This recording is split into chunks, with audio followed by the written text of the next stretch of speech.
दर्शन के अध्ययनों का तीसरा सत्र जो है उसका पठन शुरू करते हैं। यहाँ तक पढ़ लिया था कि व्यक्तिवादी और वर्गवादी प्रयोग सफल नहीं रहा है। फिर इसके बाद ये कहा गया था कि मानव जागृति के अर्थ में गुणात्मक एकता की संभावना है और भोगात्मक या भ्रमात्मक एकता की संभावना नहीं है। मानव मानवीयता के अर्थ में ही गुणात्मक एकता के लिए प्रसिद्ध है। अस्तु। और न्याय का ध्रुवीकरण उसी सीमा में है। फिर जैसा पहले कहा था कि मानव न्याय का इच्छुक है, हर मानव जो है भ्रमित अवस्था में रहते हुए भी न्याय का इच्छुक है। तो यहाँ पर ये कहा गया कि मानव न्याय का याचक है। जैसा हम लोग पहले भी पढ़ चुके हैं कि हर मानव संतान जो है जन्म से ही न्याय का याचक है। इसलिए संज्ञानशीलता ही एकता के लिए दिशा है, जो बोध, प्रबोध, संबोध क्षमता के रूप में प्रत्यक्ष है। साथ ही यही अग्रिमता का कारण है, गुणात्मक परिवर्तन पूर्वक सतर्कता सजगता के रूप में स्पष्ट है। संचेतनशील क्षमता ही अनुभव में परमानंद प्रतिष्ठा है, विचार में समाधान है और व्यवहार में प्रेम प्रतिष्ठा है। तो इस रूप में हम संचेतनशील क्षमता को पहचानते हैं। इस प्रतिष्ठा त्रय के लिए मानव अनवरत पिपासु रहा है। प्रतिष्ठा त्रय ही मानव प्रकृति का लक्ष्य है। वाद त्रय का भी अभीष्ट यही है। वाद त्रय का मतलब है समाधानात्मक भौतिकवाद, व्यवहारात्मक जनवाद और अनुभवात्मक आध्यात्मवाद का भी अभीष्ट यही है। इसलिए लक्ष्य की अपेक्षा में सही गलत, उचित अनुचित, विधि निषेध, पाप पुण्य का निर्धारण होता है। यदि लक्ष्य स्पष्ट नहीं है तो सही गलत, उचित अनुचित का, विधि निषेध और पाप पुण्य का निर्धारण जो है नहीं हो पाता है। जैसे हम परंपरा में देखते हैं कि विधि और निषेध और पाप पुण्य को जो है वेद विहित कार्यों के आधार पर समझाने का प्रयास किया गया। और वेद के बारे में यह है कि वो अनिर्वचनीय है। तो इसीलिए और विधि निषेध के बारे में ये भी देखने को मिलता है कि जिनको हम लोग इस पृथ्वी पर निषेध मानते हैं उसको स्वर्ग में जो है, स्वर्ग में वो निषेध नहीं है। जैसे इंद्रियता और संगारिकता को हम लोग यहाँ पर निषेध मानते हैं, लेकिन स्वर्ग में वो उपलब्ध है, वहाँ निषेध नहीं है। तो इस रूप में कुछ परंपरा में कंफ्यूजन दिखता है, भ्रम दिखता है। और उसका मूल कारण यही है कि लक्ष्य की स्पष्टता नहीं है। तो इसीलिए यहाँ ये कहा गया कि लक्ष्य की अपेक्षा में ही सही गलत का, उचित अनुचित का, विधि निषेध का, पाप पुण्य का निर्धारण होता है। नियम से ही सुख व दुख, जागृति व हिरास द्रष्टव्य। तो यदि हम इसको नियम से ही सुख और दुख, जागृति व हिरास द्रष्टव्य है, तो इसको यदि चार आयाम में नियमों को देखते हैं तो चार आयाम में जो नियम है वो व्यवहार में सामाजिक नियम है, विचार आयाम में भौतिक नियम है और व्यवसाय आयाम में प्राकृतिक नियम है। और चारों आयाम में ये नियम की अविभाज्यता में ही मानव सुख का अनुभव करता है। यहाँ जब मानव की बात कर रहे हैं तो मानव 5 स्थितियों में है, उसकी बात हो रही है। तो मानव में जो सुख और दुख है, जागृति व हिरास है, वो नियम से ही है। यदि मानव नियम पूर्वक जीता है तो सुखी है, जागृति की ओर गति है। नियम के विपरीत जीता है तो उसमें दुख है और अजागृति है या हिरास है। इसके बाद नीचे लिखा है, जो ऊपर लिखा है उसी को एक बार फिर से यहाँ पर वाद त्रय के आधार पर लिखा है कि अनुभवात्मक आध्यात्मवाद का लक्ष्य परमानंद प्रतिष्ठा है। परमानंद प्रतिष्ठा मतलब अनुभव की प्रतिष्ठा। समाधानात्मक भौतिकवाद का लक्ष्य समाधान प्रतिष्ठा है और व्यवहारात्मक जनवाद का जो लक्ष्य है वो न्याय व प्रेम प्रतिष्ठा के रूप में है। प्रेम प्रतिष्ठा सूत्र है। तो व्यवहार में प्रेम की प्रतिष्ठा है। तो व्यवहारात्मक जनवाद का जो लक्ष्य है वो न्याय व प्रेम प्रतिष्ठा के रूप में सूत्र है। यही लक्ष्य त्रय यानी परमानंद प्रतिष्ठा, समाधान प्रतिष्ठा और न्याय व प्रेम प्रतिष्ठा, इन तीनों को लक्ष्य त्रय कह रहे हैं। यही लक्ष्य त्रय केवल संज्ञानशीलता की गरिमा है। यही इसकी क्षमता, योग्यता, पात्रता में गुणात्मक परिवर्तन का मूल कारण है।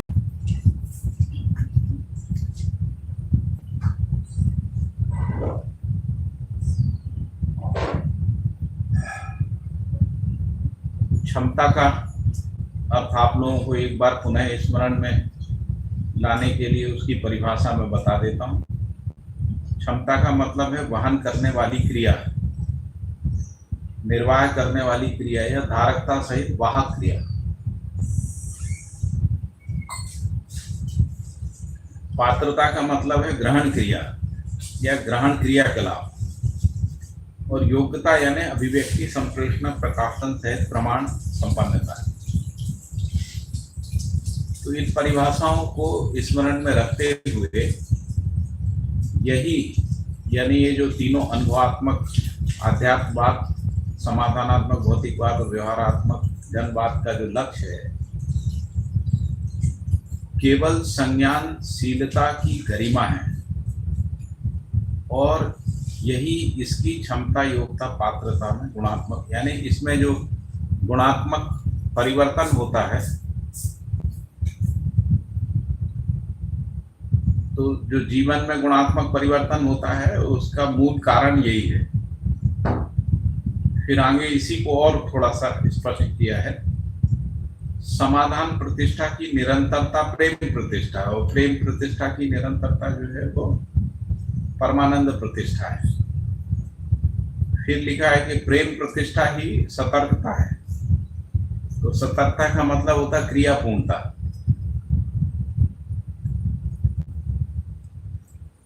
परमानंद प्रतिष्ठा ही सजगता है, जिसको हम लोग आचरण पूर्णता कहते हैं। फिर इसको एक अलग तरीके से फिर बाबा जी ने समझाया। यदि इसको जीवन में देखेंगे तो जीवन में वृत्ति व चित्त की एक सूत्रता में समाधान है और चित्त और बुद्धि की एक सूत्रता में प्रेम है और बुद्धि और आत्मा की एक सूत्रता में परमानंद प्रतिष्ठा पाई जाती है। तो ये तीनों प्रकार की प्रतिष्ठा का एक जीवन के अंदर एक सूत्रता के अर्थ में, जीवन क्रियाओं की एक सूत्रता के अर्थ में स्पष्ट किया और मानव के आचरण में समाधान और प्रेम प्रतिष्ठा के अर्थ में इसको स्पष्ट किया गया। फिर आगे लिखा है कि यही जागृत मानव में से के लिए सहज प्रतिष्ठा है। यानी ये जो तीनों प्रतिष्ठाएं हैं यही जागृत मानव में से के लिए सहज प्रतिष्ठाएं हैं। और इसके बाद ये भी कहा कि न्यायपूर्ण व्यवहार से सुख और सुख की निरंतरता में शांति, शांति की निरंतरता में संतोष की निरंतरता में आनंद और आनंद की निरंतरता परमानंद। इस अर्थ में सुख, शांति, संतोष, आनंद, परमानंद की प्रतिष्ठा पहचानने में आती है। इसी को यदि हम मानव परंपरा में देखेंगे तो मानव परंपरा में ये कहा गया कि नियम पूर्ण उत्पादन, न्यायपूर्ण व्यवहार एवं धर्मपूर्ण विचार, ये तीनों को मिला के ही मानवीयतापूर्ण जीवन, अति मानवीयता की ओर स्पष्ट संभावना एवं अध्ययन, ऐसा कहा। मानवीयतापूर्ण जीवन और अति मानवीयता की स्पष्ट संभावना को ही निर्भ्रम ज्ञान कह रहे हैं और निर्भ्रम ज्ञान ही विवेक सम्मत विज्ञान है। विवेक सम्मत विज्ञान जो है बौद्धिक समाधान और भौतिक समृद्धि। बौद्धिक समाधान भौतिक समृद्धि और बौद्धिक समाधान ही सह अस्तित्व है। सह अस्तित्व ही अखंडता है और अखंडता ही सामाजिकता है। सामाजिकता का मतलब है मानवीयतापूर्ण आचरण सहित अखंड समाज सूत्र व्याख्या के अनुसार जीना, इसको सामाजिकता है। और सामाजिकता ही स्वर्गीयता है। स्वर्गीयता इसलिए है क्योंकि भय से मुक्ति है। सुख शांति संतोष आनंद में से सुख शांति और संतोष, जिसको अपन समाधान समृद्धि अभय कह रहे हैं, अभय की स्थापना हो जाना ही स्वर्गीयता है। इसीलिए लिखा स्वर्गीयता बराबर अभय, तो स्वर्गीयता ही अभय है। अभय को सुख शांति संतोष आनंद, इसी को जीवन क्रियाओं में यदि देखते हैं तो मन और वृत्ति का जो निर्विरोधिता है उसका नाम है सुख, और वृत्ति और चित्त की जो निर्विरोध स्थिति है उसका नाम शांति। चित्त और बुद्धि की निर्विरोधिता में संतोष और बुद्धि और आत्मा की निर्विरोधिता में आनंद। परम सत्य रूपी सह अस्तित्व में अनुभूति को परमानंद। इस तरीके से मन वृत्ति चित्त बुद्धि के बीच के क्रियाकलाप में सुख शांति संतोष आनंद की स्थिति को या प्रतिष्ठा को हम पहचान सकते हैं। फिर आगे लिखा है कि ऐसी अनुभूति ही चैतन्य प्रकृति का चरमोत्कर्ष विकास है और यही परमानंद है। ऐसी अनुभूति मतलब सुख शांति संतोष आनंद और परमानंद की जो अनुभूति है वह चैतन्य प्रकृति का चरमोत्कर्ष विकास है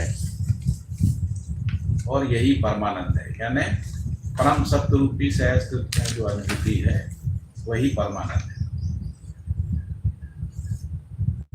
फिर आगे लिखा है कि परम वैषम्यता और विरोध ही असामाजिकता है।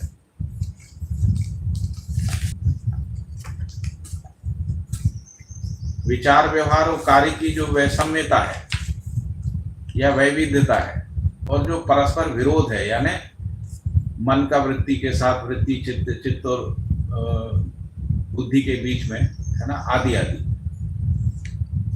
तो ये जो वैषम्यता है या जो इनमें परस्पर विरोध है, मन वृत्ति के बीच और वृत्ति चित्त के बीच में जो, और मन जो है उसका व्यवहार के साथ, व्यवहार का विचार के साथ, विचार का कार्य के साथ, आदि आदि। इस तरीके से यदि वैषम्यता है वो असामाजिकता है।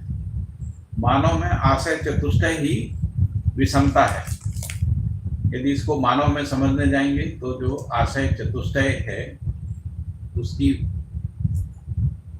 विषमता ही दुख अशांति असंतोष और अनानंद है। जो जागृति में न्यूनता है, तो जो दुख अशांति असंतोष और अनानंद को बाबा जी जागृति में न्यूनता कह रहे हैं। और यही व्यक्ति में परस्पर विषमता है, असंतुष्टि है, असहयोग है, विरोध है। यदि हम किसी व्यक्ति में देखें, इन्हीं मतभेदों के प्रकारों से समुदाय व वर्ग भावना में मनुष्य प्रवृत्त रहता है। तो इन्हीं के कारण से मानव में समुदाय और वर्ग भावना है और उसी में मानव प्रवृत्त रहता है। फलतः संघर्ष और समर भावी होता है। ये घटनाएं ही अजागृति का द्योतक हैं। यानी जो परस्पर विषमता है, असंतुष्टि है, असहयोग का भाव है एवं विरोध है। फिर आगे लिखा है कि जागृति क्रम में सार्वभौम समाधान ही शिक्षा व्यवस्था है। यदि हम इसको जागृति क्रम में समझेंगे तो जागृति क्रम का मतलब परिवार से लेकर विश्व परिवार तक। जागृति क्रम को अगर दूसरे अर्थों में देखेंगे तो न्याय धर्म सत्य के अर्थ। तो इसमें जो सार्वभौम समाधान है वही शिक्षा व्यवस्था है। यदि कोई जागृत परंपरा है जिसमें अखंड समाज सार्वभौम व्यवस्था के रूप में, तो उसमें जो सार्वभौम समाधान है या सर्वतोमुखी समाधान है वही शिक्षा व्यवस्था है।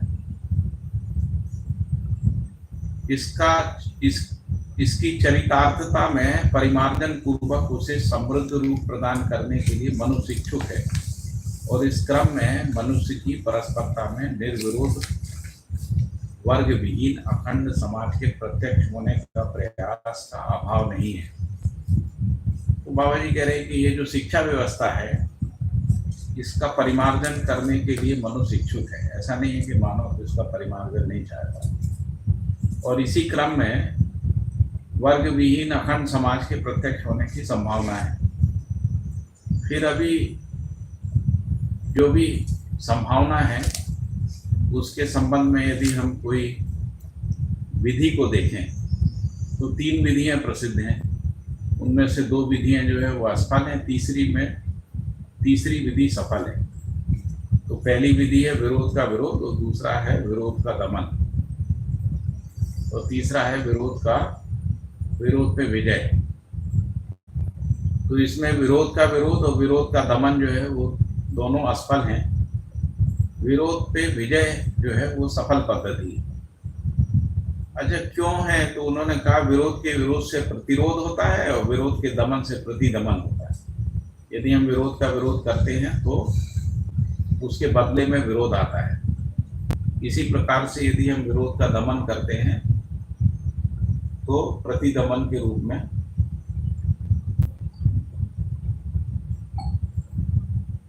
मानव परंपरा में देखने को मिलता है। जैसे अभी आज की स्थितियों में देखें तो जहां भी हमने आतंकवाद का दमन करने का प्रयास किया है, कुचलने का प्रयास किया है, किससे? बलपूर्वक, शक्तिपूर्वक, तो वहां से प्रतिदमन पैदा हुआ है जो आतंकवाद के रूप में पैदा हुआ। आतंकवाद अपने नए स्वरूप में और ही आक्रामक रूप से उभर के सामने आता है। इसको कह रहे हैं कि विरोध के दमन से प्रतिदमन जो है वो सिद्ध हुआ है। तो इसलिए जो विधि है वो विरोध पर विजय है। और विरोध पे विजय कैसे होगी? तो प्रबुद्धता पूर्वक ही सिद्ध होती है। और प्रबुद्धता का मतलब है ज्ञान विवेक विज्ञान संपन्नता, या दूसरे अर्थ में कहें तो वस्तुगत सत्य, व्यवहारगत सत्य, विचारगत सत्य और अनुभवगत सत्य के प्रति मतभेद का ना होना, ये भी प्रबुद्धता है। तो इसलिए बाबा जी लिख रहे हैं कि वस्तुगत सत्य में, व्यवहारगत सत्य में, विचारगत सत्य में और अनुभवगत सत्य में कोई मतभेद नहीं है। तो अनुभव तो मतभेद से मुक्त है, विचार भी यदि समाधानिक है तो वो मतभेद से मुक्त है, व्यवहार में यदि मूल्य चरित्र नैतिकता है वो मतभेद से मुक्त है। इसी तरीके से हर वस्तु में जो वस्तुगत सत्य है, रूप गुण स्वभाव धर्म, उसको क्योंकि वो प्रत्यक्ष है इसलिए वो भी मतभेद से मुक्त है। आरोप और कल्पनाएं अनेक हैं। तो जब हमको वस्तुगत सत्य, व्यवहारगत सत्य, विचारगत सत्य और अनुभवगत सत्य का पता नहीं रहता है, उस स्थिति में चित्त में आरोप और कल्पनाएं रहती हैं, जिनको आज की भाषा में हम लोग परिकल्पनाएं भी कहते हैं। उनमें से कुछ परिकल्पनाएं कुछ तर्क के आधार पर होती हैं, कुछ आधारहीन भी होती हैं। तो ये जो आरोप और कल्पनाएं हैं इनमें से कुछ आधारहीन होते हैं या ज्यादातर आधारहीन होते हैं। तो आधारहीनता ही आरोप और कल्पना है। आधार केवल प्रमाण ही है। तो मनुष्य जीवन के कार्यक्रम के लिए प्रमाण त्रय ही आधार है।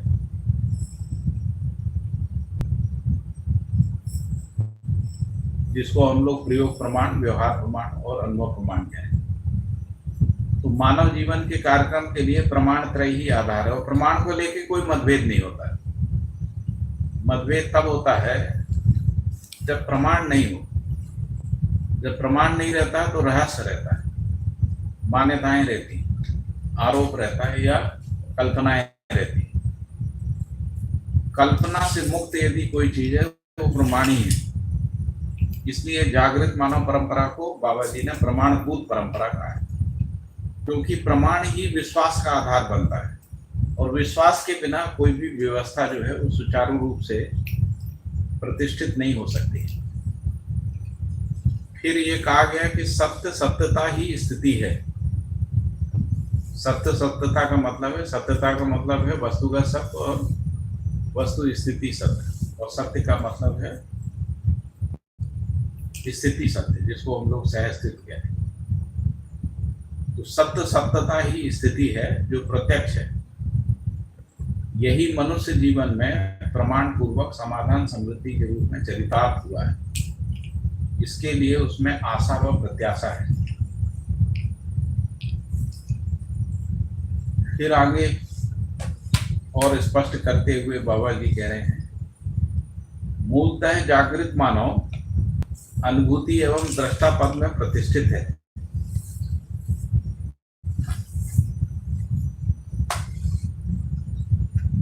मूलतः जो जागृत मानव है वो अनुभूति और दृष्टा पद में प्रतिष्ठित है। अनुभव मूलक व्यवहार समाधान है। समृद्धि मूलक उत्पादन ही मानव जीवन की चरितार्थता है। तो मानव जीवन की चरितार्थता जो अनुभव और दृष्टा पद प्रतिष्ठा के रूप में, यदि उसको मानव जीवन में देखेंगे तो कैसा दिखेगा? तो अनुभव मूलक व्यवहार समाधान समृद्धि मूलक उत्पादन ही मानव जीवन की चरितार्थता इस रूप में दिखे। तो स्थापित मूल्यों का अनुभव होता है। उत्पादन पक्ष में समृद्धि ही अनुभव है, जिसके लिए संपूर्ण प्रयास है। यही सत्यता को स्पष्ट करता है कि जीवन सहज कार्यक्रम केवल अनुभव ही है, समाधान ही अनुभव है। स्थापित मूल्य अनुभव है ही। अनुभव की अपूर्णता ही अजागृति है। जागृति के लिए ही शिक्षा और व्यवस्था है। तो पहले ये कहा गया कि स्थापित मूल्यों का अनुभव होता है। फिर दूसरी बात ये कही गई कि उत्पादन पक्ष में समृद्धि ही अनुभव है। इसके बाद तीसरी बात की इसी के लिए प्रयास है। यानी किसके लिए प्रयास है? स्थापित मूल्यों के अनुभव के लिए और उत्पादन पक्ष में समृद्धि के लिए, इसके लिए प्रयास है। यही इस सत्यता को स्पष्ट करता है कि जीवन सहज कार्यक्रम केवल अनुभव ही है, जो समाधान ही अनुभव है और स्थापित मूल्य अनुभव है ही। अनुभव की अपूर्णता ही अजागृति और जागृति के लिए शिक्षा और व्यवस्था है। यहाँ तक हम लोग आ गए। फिर आगे कहा गया कि समाधान स्थापित है। प्रत्येक समस्या के लिए समाधान है। यदि समस्या है तो समाधान है ही। इसलिए अनुभव क्षमता व संभावना ही मनुष्य में पाई जाने वाली विशेषता है, जो जागृति क्रम में स्थितिवत्ता के रूप में स्पष्ट है। अभ्युदय का मतलब सहज महिमा के मूल में चरमोत्कर्ष अनुभव ही है। अभ्युदय के मूल में चरमोत्कर्ष अनुभव ही है। अनुभव का दृश्य रूप, अनुभव कैसे मानव परंपरा में परावर्तित होगा, यानी उसका जो दृश्य रूप है, जिसका दृष्टा जो है वो जीवन है। तो अनुभव का जो दृश्य रूप है वो न्यायपूर्ण व्यवहार, हर आयाम में न्यायपूर्ण व्यवहार है और व्यवसाय आयाम में नियमपूर्ण उत्पादन है। नियमपूर्ण उत्पादन का मतलब नियंत्रित और संतुलित उत्पादन। अनुभव केवल स्थिति और स्थितिवत्ता की पूर्णता स्वीकार क्षमता है। तो अनुभव यानी स्थिति और स्थितिवत्ता। तो स्थिति का मतलब है जिसको हम लोग सहस्थित कह रहे हैं, और स्थितिवत्ता का मतलब जो हम क्रिया में स्थिति को पहचानते हैं। तो उस रूप में अनुभव की स्वीकार क्षमता है, यही जागृति सहज महिमा है। और इसी को स्पष्ट करने के लिए उन्होंने कहा कि सत्ता ही स्थिति पूर्ण है, क्योंकि सत्ता में कोई परिवर्तन परिमार्जन परिणाम नहीं है। अपरिणामिता पूर्ण और अखंड है। इस अर्थ में सत्ता जो है वो स्थिति पूर्ण है। प्रकृति में परिवर्तन परिणाम परिवर्तन और परिमार्जन है, इसलिए प्रकृति स्थितिशील है। क्योंकि परिणाम पूर्वक, परिवर्तन पूर्वक और परिमार्जन पूर्वक जड़ चैतन्य प्रकृति जो है स्थिति पूर्णता का अनुभव करना चाहते हैं, इसलिए प्रकृति को स्थितिशील बोला गया। फिर ये भी कहा कि प्रकृति में विविधता है। तो ये विविधता चार अवस्थाओं के रूप में है, ये विविधता जड़ और चैतन्य के रूप में। ये विविधता जो है वो हर अवस्था में रचनाओं की विविधता के रूप में भी है। जैसे प्राणावस्था में रचनाओं की विविधता है, जीवावस्था में रचनाओं की विविधता है, भ्रमित मानव में आचरण की विविधता है। यही स्वयं विकास क्रम जागृति, विकास क्रम विकास, जागृति क्रम जागृति, व्यवस्था एवं स्थितिवत्ता है। ऐसी स्वीकार योग्य क्षमता का होना ना होना ही जागृति क्रम की स्थिति है। केवल चैतन्य प्रकृति ही अनुभव करती है, उसको ही अनुभव करने का अवसर है। अनुभव करने का अवसर जड़ प्रकृति को नहीं है, और चैतन्य प्रकृति में भी जीवावस्था को नहीं है। अनुभव करने का जो अवसर है वो ज्ञानावस्था में जो चैतन्य प्रकृति है, जीवन है, उसी को अनुभव करने का अवसर है। अनुभूति ही मानव का अभीष्ट है। जागृति स्वयं में गुणात्मक विकास में सहयोगी कर्म ही सुयोजन है। क्रम ही अग्रिमता को सिद्ध करता है। प्रकृति में पाए जाने वाले चक्र त्रय, प्राणपद चक्र, देवपद और दिव्य पद,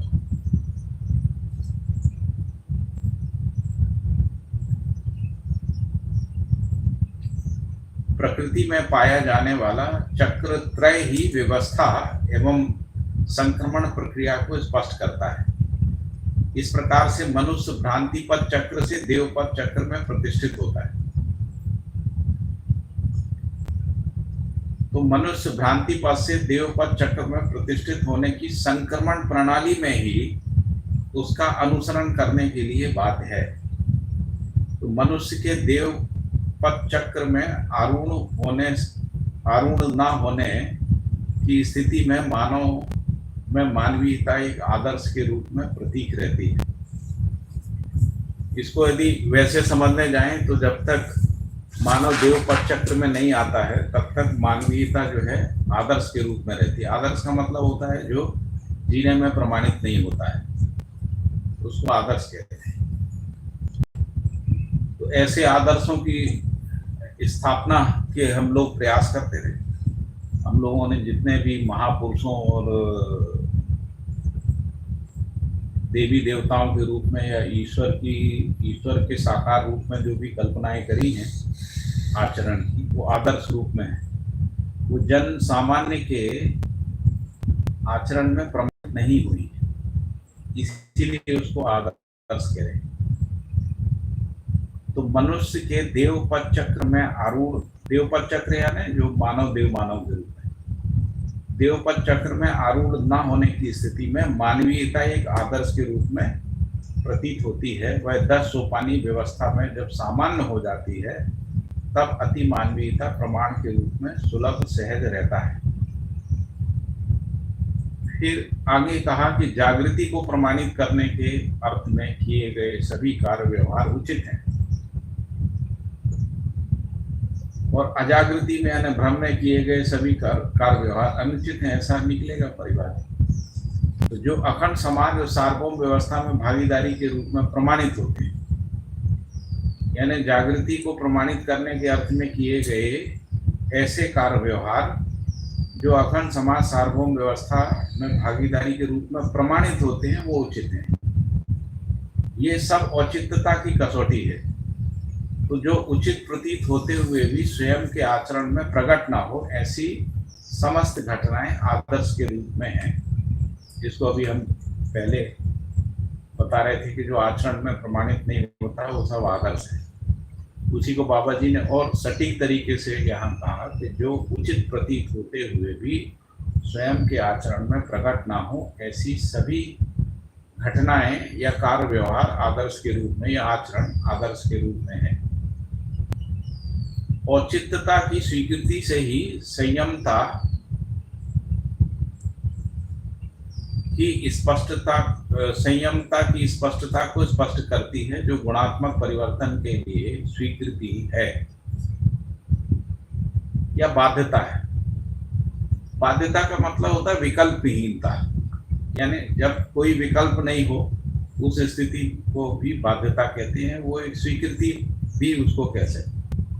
औचित्यता की स्वीकृति से ही संयमता की स्पष्टता को स्पष्ट करती है, जो गुणात्मक परिवर्तन के लिए बाध्यता है।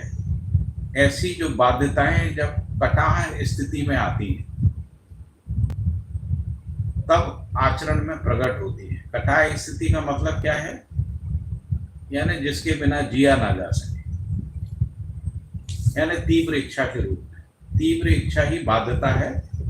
इच्छा के कार्य रूप में परिवर्तित होने के लिए जो संक्रमण स्थिति है वो कटाह है। संयमता केवल मानवीयता की सीमा में स्पष्ट होती है। तो इसीलिए कहा गया कि बाध्यताएं जब कटाह स्थिति में आती हैं, कटाह स्थिति का मतलब है इच्छाओं के कार्य रूप में परिवर्तित होने के लिए जो संक्रमण स्थिति है वही कटाह स्थिति। संयमता केवल मानवीयता की सीमा में स्पष्ट है, क्योंकि अमानवीयता में संयमता का पता ही नहीं रहता है। संपूर्ण इच्छाएं मूल्यों में से के लिए है। मूल्यों में से के लिए पूर्णता के संदर्भ में इच्छाओं का प्रसव है। और मूल्य समुच्चय क्या है? तो पूर्ण मूल्य, स्थापित मूल्य, शिष्ट मूल्य, उपयोगिता मूल्य, सुंदरता मूल्य ही मूल्य समुच्चय है। उपयोगिता मूल्य में सुंदरता एवं सुंदरता मूल्य में उपयोगिता समाविष्ट है। इसी को कहते हैं कि गुरु मूल्य में लघु मूल्य समाया रहता है। संपूर्ण मूल्य केवल अनुभव ही है, इसको हम पूर्ण मूल्य कह रहे हैं। अनुभव केवल सत्य है, सत्य ही पूर्ण मूल्य है। पूर्ण मूल्य ही प्रेम है, प्रेम ही आनंद है, आनंद ही अनुभव है। तो इसको यदि अनुभव मूलक विधि से देखें तो पहले अनुभव है। अनुभव में सह अस्तित्व की स्पष्टता के रूप में सत्य है। सत्य ही जब स्थापित मूल्यों के रूप में अनुभव में आता है वो पूर्ण मूल्य है। यानी सत्य ही जब, और ये जो स्थापित मूल्य है, स्थापित मूल्य ही प्रेम है, और प्रेम ही जब मानव के आचरण में आता है तो आनंद है, आनंद ही अनुभव। इस तरीके से भी हम लोग इसको समझ सकते हैं। इसी का प्रत्यक्ष रूप जो है वो सजगता है, जो मानव का अभीष्ट है। पूर्ण मूल्य में से, पूर्ण मूल्य में ही जीवन का कार्यक्रम स्पष्ट होता है। पूर्ण मूल्य यानी जिसको प्रेम कहें।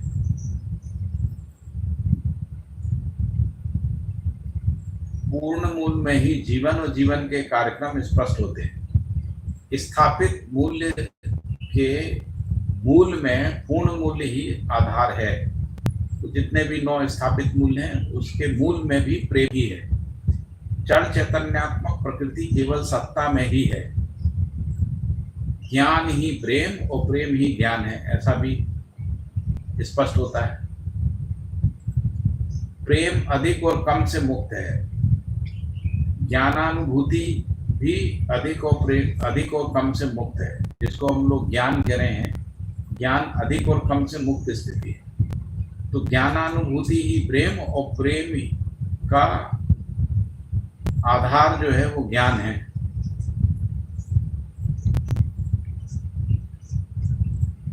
यही पूर्णता का प्रधान लक्षण है। स्थापित मूल्य प्रेम की ही स्थिति है। यानी प्रेम में से के लिए ही सारे स्थापित मूल्य हैं।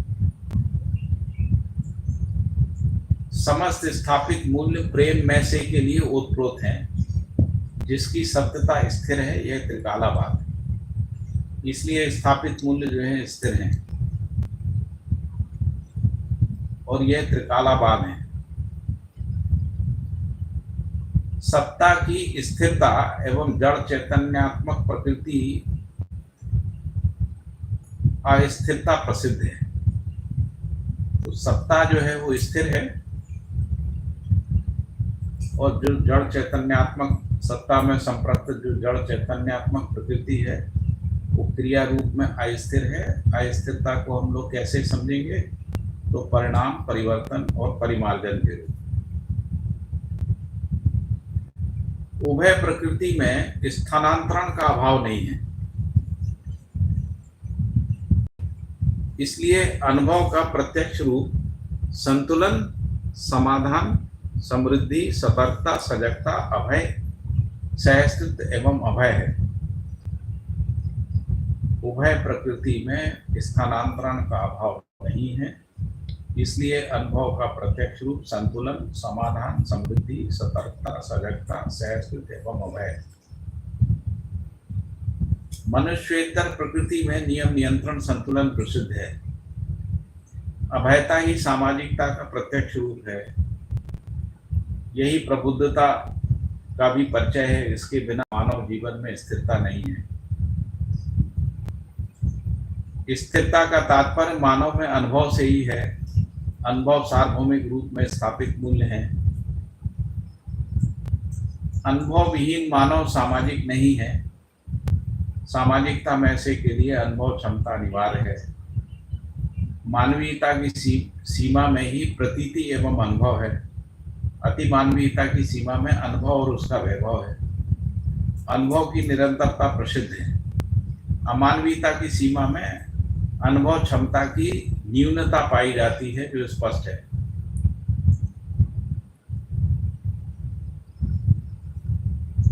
अखंड सामाजिकता ही मानव जीवन की स्थिरता का प्रत्यक्ष रूप है, जो स्थापित मूल्यों का अनुभव योग्य क्षमता पर आधारित है। यही शिक्षा एवं व्यवस्था प्रबुद्धता पर आधारित है। प्रतिभा एवं व्यक्तित्व का संतुलन ही जागृति का प्रत्यक्ष रूप है। यही प्रतिभा और व्यक्तित्व का संतुलन ही जागृति का प्रत्यक्ष रूप है, और यही प्रबुद्धता, संयमता, निर्विषमता, सहजता, अभयता, सामाजिकता और प्रतिभा और व्यक्तित्व है। तो प्रबुद्धता का मतलब उसका जो प्रत्यक्ष रूप है वो मानव में निपुणता, कुशलता, पांडित्य, पूर्ण कार्य व्यवहार विन्यास से। संयमता, तो वो कह रहे हैं कि प्रबुद्धता है फिर संयमता है, तो मानवीयतापूर्ण विचार, व्यवहार, व्यवसाय ही जो है वो संयमता है। निर्विषमता, तो जिस परस्परता में हिरास के लिए कोई संभावना ना हो उसको निर्विषमता। फिर कहा सहजता, तो सहजता का मतलब है स्पष्ट एवं प्रामाणिक, आडंबर, रहस्य मुक्त व्यवहार, रीति, विचार, अनुभव की एक सूत्रता। इस रूप में सहजता है। सहजता है। फिर अभय या अभयता। अभयता का मतलब भविष्य में भी अभयता पूर्वक जीने के लिए आशा विचारी परिस्थिति। अभयता का दूसरा अर्थ है वर्तमान में विश्वास। जैसे अभी जो समाज है उसमें हमको विश्वास नहीं है, शासन पे विश्वास नहीं, समाज पे भी विश्वास नहीं, क्योंकि समाज जो है वो समुदाय सीमा में है, इसलिए भय है। तो अभयता का मतलब है जब हमको समाज पे और व्यवस्था पे विश्वास हो जाता है, जिसको अपन वर्तमान में विश्वास कह रहे हैं, उस रूप में अभयता है। फिर सामाजिकता है। तो सामाजिकता मानवीयतापूर्ण आचरण सहित अखंड समाज सूत्र व्याख्या के साथ जीना, इसको सामाजिकता कह रहे हैं। और प्रतिभा और व्यक्तित्व है। प्रतिभा और व्यक्तित्व पे हम लोग पहले बात कर चुके। तो वस्तुगत सत्य और वस्तु स्थिति का दर्शन एवं सह अस्तित्व में अनुभव ही व्यक्तित्व एवं प्रतिभा का संतुलन है। तो व्यक्तित्व और प्रतिभा के संतुलन को यहाँ स्पष्ट किया है। व्यक्तिगत वस्तुगत सत्य और वस्तु स्थिति का दर्शन है। दर्शन किसका है? रूप गुण स्वभाव धर्म का और देश काल दिशा का। एवं सह अस्तित्व में अनुभव, सह अस्तित्व में अनुभव, ये दोनों चीजों को मिला के यानी दर्शन और अनुभव ही व्यक्तित्व और प्रतिभा का संतुलन है। मानवीयतापूर्ण जीवन ही संयत जीवन का प्रत्यक्ष रूप है। यानी जब विचार, व्यवहार, व्यवसाय जो है संयत हो जाए, उसी को मानवीयतापूर्ण जीवन या संयत जीवन कहें। इसी की सीमा में किया गया आहार, विहार, व्यवहार का सम्मिलित रूप व्यक्तित्व है। यही अभ्यास और जागृति में पाए जाने वाला सर्वतोमुखी विकास है। यही अभ्युदय होने का प्रत्यक्ष लक्षण है। इसलिए सुख, शांति, संतोष, आनंद स्थापित मूल्यों के अनुभव में ही है। पूर्ण मूल्य में अनुभव ही परमानंद है। तो यहाँ कहा गया कि मानवीयतापूर्ण जीवन ही संयत जीवन का प्रत्यक्ष रूप है। तो संयमता का मतलब है विचार, व्यवहार, व्यवसाय, तीनों को मिला के, है ना।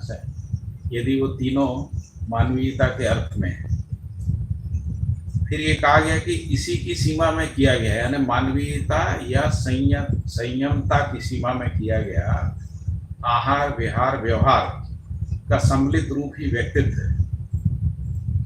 और यही अभ्यास और जागृति में पाए जाने वाला सर्वतोमुखी विकास है।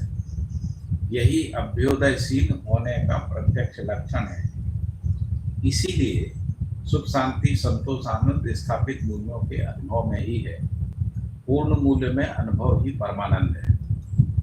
अनुभव की निरंतरता ही परमानंद है। अनुभव स्थापित मूल्य में ही है। सुंदरता एवं उपयोगिता मूल्य स्थिर नहीं है, क्योंकि उपयोगिता और सुंदरता स्वयं में एक सी नहीं है, इसलिए वो स्थिर नहीं है। वह सामयिक है, जिसके साक्ष्य में कैसे है सामयिक? तो शब्द, स्पर्श, रूप, रस, गंध इंद्रिय में जो आवश्यकताएं हैं वो सामयिक हैं। शब्द, स्पर्श, रूप, रस, गंध इंद्रियों में आवश्यकताएं सामयिक हैं। फिर ये कहा गया कि जो क्षुधा और पिपासा है वो सामयिक है। फिर संपूर्ण उपभोग सामयिक है। महत्वाकांक्षा, सामान्य आकांक्षा से संबंधी उपयोग सामयिक है। विनिमय सामयिक है। वस्तु व सेवा का नियोजन सामयिक है। इसलिए उपयोगिता और सुंदरता मूल्य सामयिक है, यानी सार्वभौमिक नहीं है, यानी स्थिर नहीं।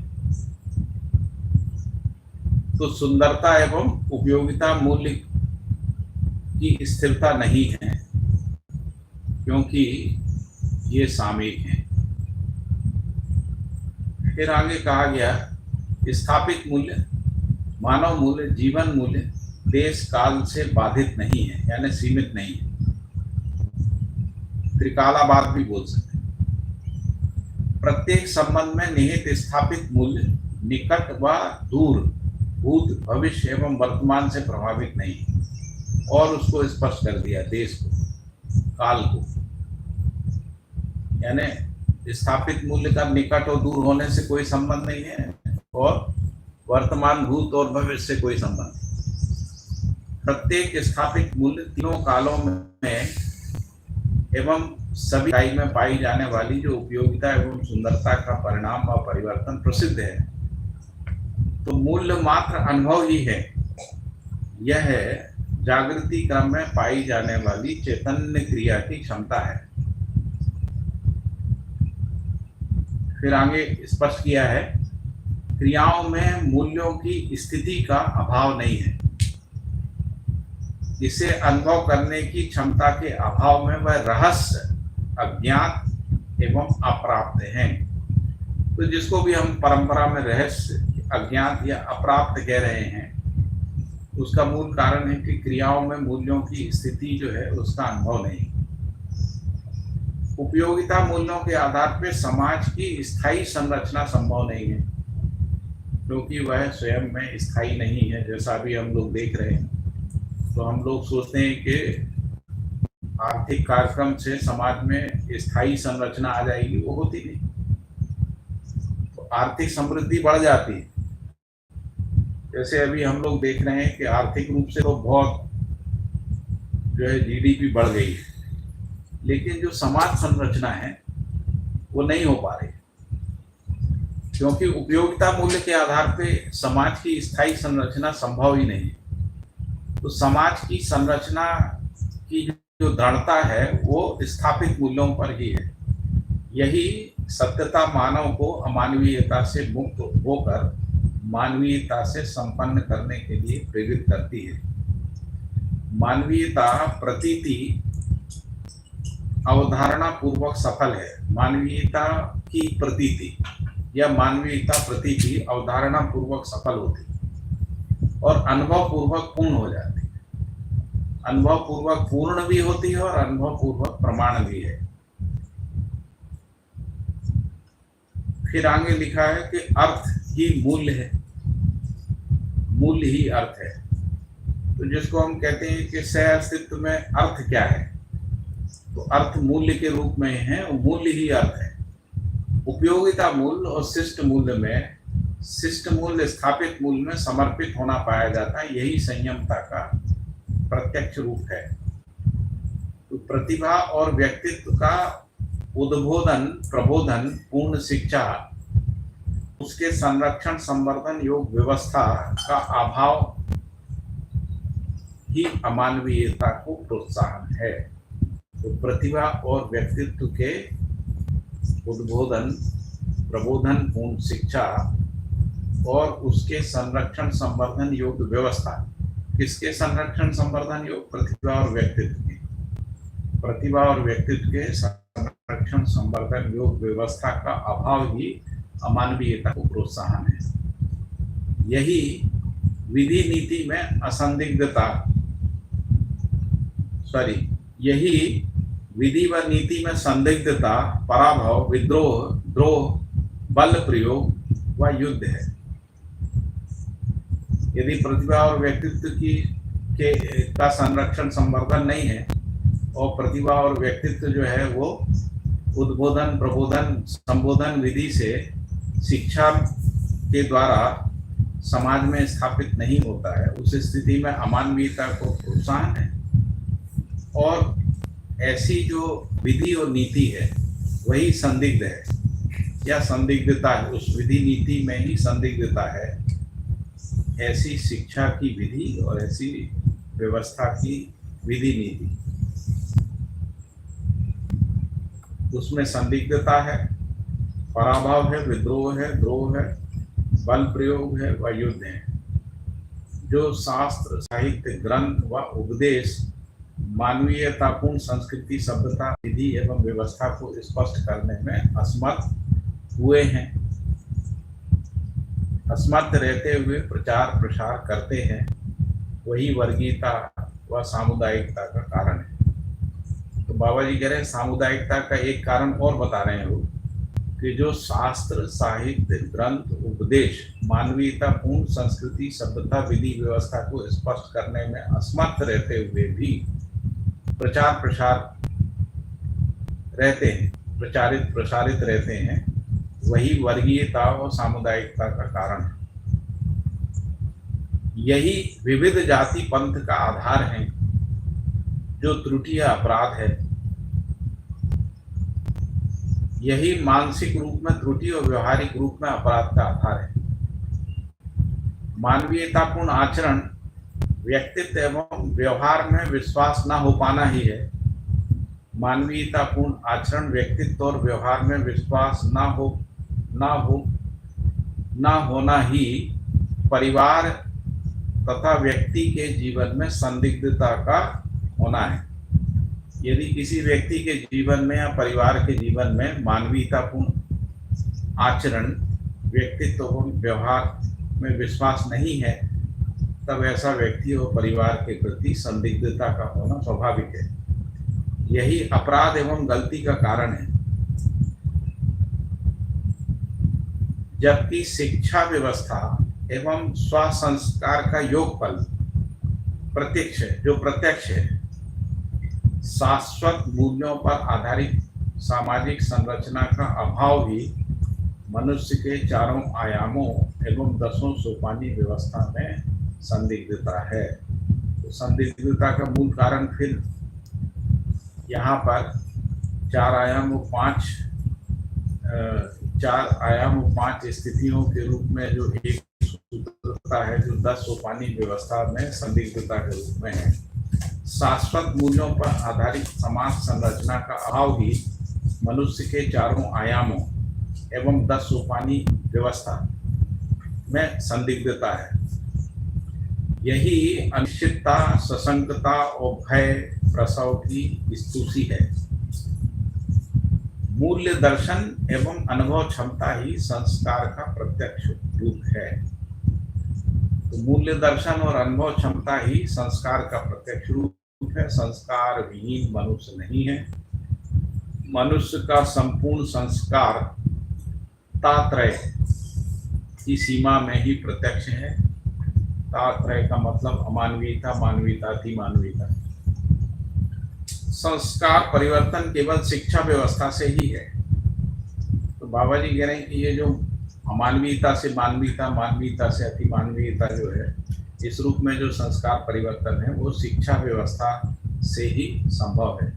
शिक्षा व्यवस्था से ही है, क्योंकि त्रुटिपूर्ण शिक्षा और त्रुटिपूर्ण व्यवस्था के द्वारा ही ज्ञानी अज्ञानी, विवेकी अविवेकी, सबल दुर्बल एवं अन्य किसी को भी संतुष्टि, समाधान व अभय प्रदान करना संभव नहीं हुआ है, जो स्पष्ट है।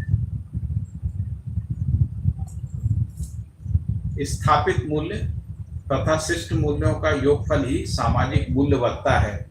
इसी के आधार पर संस्कृति, सभ्यता, विधि व्यवस्था का प्रथम संरचना, प्रारूप एवं संचालन प्रक्रिया भी है।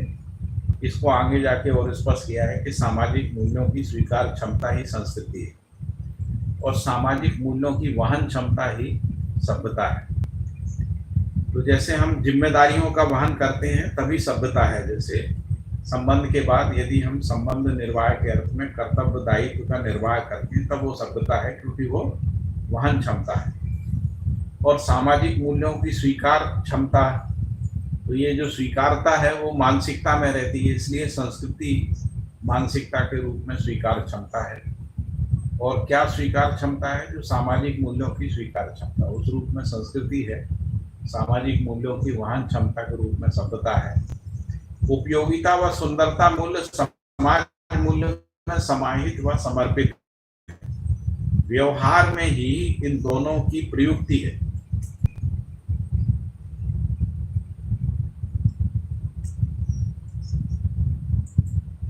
व्यवहार में ही इन दोनों की प्रयुक्ति है। प्रयुक्ति का मतलब होता है उपयोग, सदुपयोग, प्रयोजन के अर्थ में तन मन धन रूपी अर्थ का नियोजन, अर्पण, समर्पण, इसको प्रयुक्ति कह रहे हैं। दूसरे शब्दों में यदि कहें तो प्रबुद्धता सहित नियोजन, उसको प्रयुक्ति कह रहे हैं। तो यहाँ पर व्यवहार में ही इन दोनों यानी सुंदरता और उपयोगिता मूल्य की प्रयुक्ति है। इसलिए संपूर्ण प्रयुक्तियां जो अभी नीचे परिभाषा में बताई, इसलिए संपूर्ण प्रयुक्तियां जीने के लिए अथवा जीवन के लिए, शरीर के लिए समृद्धि एवं जीवन के लिए समाधान व अनुभूति आवश्यक एवं अनिवार्य है। तो दोनों चीजों की जरूरत है मानव को। शरीर के लिए समृद्धि और जीवन के लिए समाधान व अनुभूति आवश्यक और अनिवार्य है। समाधान व अनुभूति ही मानव में पाई जाने वाली विशिष्टता है। यही प्रबुद्धता, प्रभुता और अभयता है। आवश्यकता से अधिक उत्पादन एवं शेष के वितरण में, तो जो भी हमारे पास आवश्यकता से अधिक उत्पादन है और जो भी बचता है, शेष जो बचता है समृद्धि के रूप में, तो शेष के वितरण में समृद्धि पूर्वक समाधान, व्यवहार, आचरण एवं अनुभव में प्रबुद्धता स्थापित होती है या प्रबुद्धता प्रत्यक्ष होती है। मनुष्य के प्रत्येक स्तर में आवश्यकता से अधिक उत्पादन, न्यायपूर्ण आचरण, व्यवहार के रूप में अनुभव, प्रभुता प्रत्यक्ष है। तो प्रबुद्धता को ऊपर ऐसा बताया कि आवश्यकता से अधिक उत्पादन, शेष के वितरण में समृद्धि पूर्वक समाधान, व्यवहार, आचरण एवं अनुभव में प्रबुद्धता प्रत्यक्ष है। और प्रभुता के लिए कहा कि मनुष्य के प्रत्येक स्तर में यानी व्यक्ति, परिवार, समाज, राष्ट्र में आवश्यकता से अधिक उत्पादन, न्यायपूर्ण आचरण, व्यवहार के रूप में अनुभव, प्रभुता प्रत्यक्ष है। अनुभव की प्रभुता की प्रत्यक्षता की बात यहाँ की गई और अनुभव में प्रबुद्धता प्रत्यक्ष, इन दोनों के अंतर को रेखांकित किया है। शिष्ट मूल्य ही अनुभव को इंगित करता है। यही सभ्यता व शिक्षा है। प्रत्येक मानव में किसी से शिक्षित होना या किसी को शिक्षित करना प्रसिद्ध है। शिष्टता में उपयोगिता व सुंदरता संयत रूप में प्रयुक्त होती है। संयमता ही सदुपयोग है और सदुपयोग एवं सुरक्षा ही सतर्कता का प्रत्यक्ष रूप है।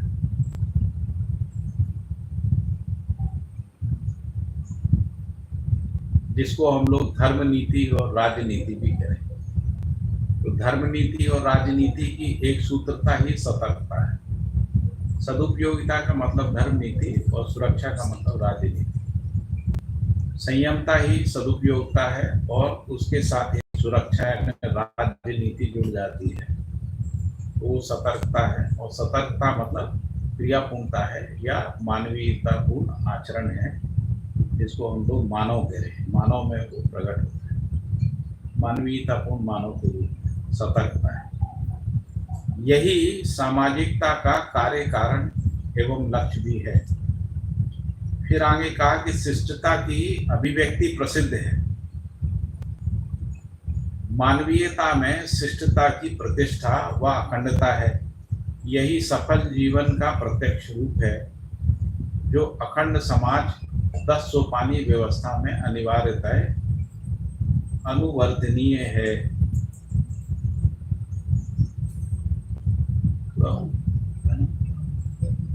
तो इस तरीके से हमारा ये जो अध्याय 9 था उसका पठन पूरा हुआ।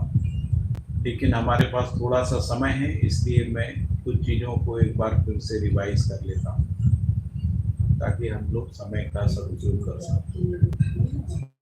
कुछ प्रश्न हैं?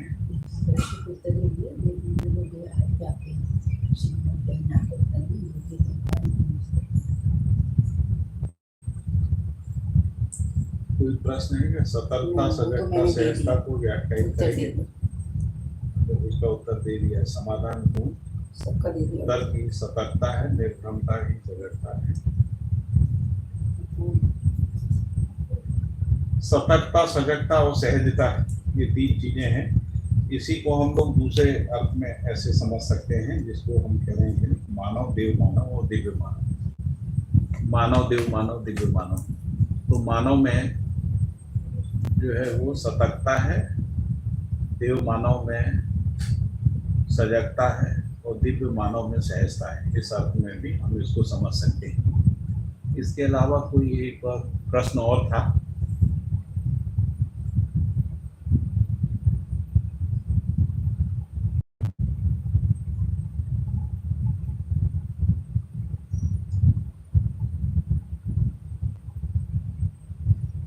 दर्शन में कई जगह समाधानात्मक भौतिकवाद को प्रधानतः भौतिक समृद्धि के अर्थ में देखते हैं।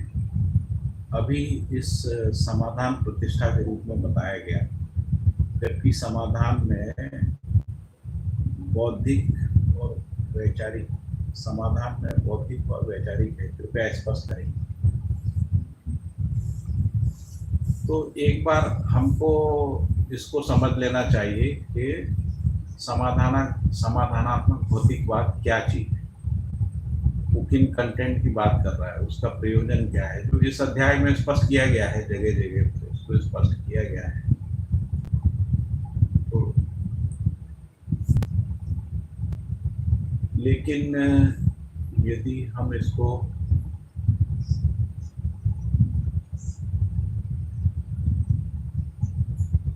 भौतिकवाद के बारे में परिभाषा संहिता में लिखा है, अस्तित्व में सम विषम मध्यस्थ क्रिया, बल शक्ति, रचना व विरचना का विकास क्रम में पूरकता उदात्तीकरण के रूप में समाधान सूत्र व्याख्या के रूप में समाधानात्मक भौतिकवाद है। और यदि इसको आगे जाके और देखें तो श्रम नियोजन, श्रम विनिमय प्रणाली के रूप में उत्पादन। फिर एक और परिभाषा दी है कि विनिमय संबंधी समाधान सूत्र व्याख्या के रूप में समाधानात्मक भौतिकवाद है। फिर ये कहा मानवीयतापूर्ण आचरण, व्यवहार सीमा में आवश्यकताएं संयत होने के आधार पर अथवा सत्य होने के आधार पर उपलब्धि की संभावना विपुल होने के रूप में आवश्यकता का समाधान प्रत्येक मनुष्य में अक्षय शक्ति, अक्षय बल, जीवन से अभिव्यक्ति होने के आधार पर आवश्यकता से अधिक उत्पादन, कम उपभोग के रूप में भौतिक समृद्धि का समाधान सूत्र और व्याख्या के रूप में समाधानात्मक भौतिकवाद है, ऐसा परिभाषा संहिता में कहा गया है। लेकिन जब हम इसको व्यवस्था में देखते हैं तो समाधानात्मक भौतिकवाद में जो समाधान समृद्धि है उसमें समृद्धि सदुपयोगिता विधि से भागीदारी के अर्थ में प्रकट होती है। जैसे व्यवहार निर्वाह में वस्तु और सेवा का अर्पण समर्पण है, तो वस्तु और सेवा के अर्पण समर्पण में समृद्धि भी एक चीज है ना, एक आवश्यक कंपोनेंट है। तो इसीलिए इसको अविभाज्यता में ही देखना चाहिए। जो बौद्धिक समाधान है और भौतिक समृद्धि है, इसको यदि हम अविभाज्यता में देखते हैं तो समाधानात्मक भौतिकवाद का प्रयोजन जो है वो स्पष्ट होता है। यदि हम इसको विभाजित करके देखेंगे तब हमको ऐसे ही लगेगा कि जो मूल रूप से समृद्धि के अर्थ में, भौतिक समृद्धि के अर्थ में, तो ऐसा नहीं है। समाधानात्मक भौतिकवाद जो है भौतिक समृद्धि को व्यवस्था के अर्थ में सुनियोजित करता है। तो इसलिए सुनियोजन के अर्थ में इसको समझना चाहिए। मुझे ऐसा लगता है कि इसका मूल उत्तर जो है यही है।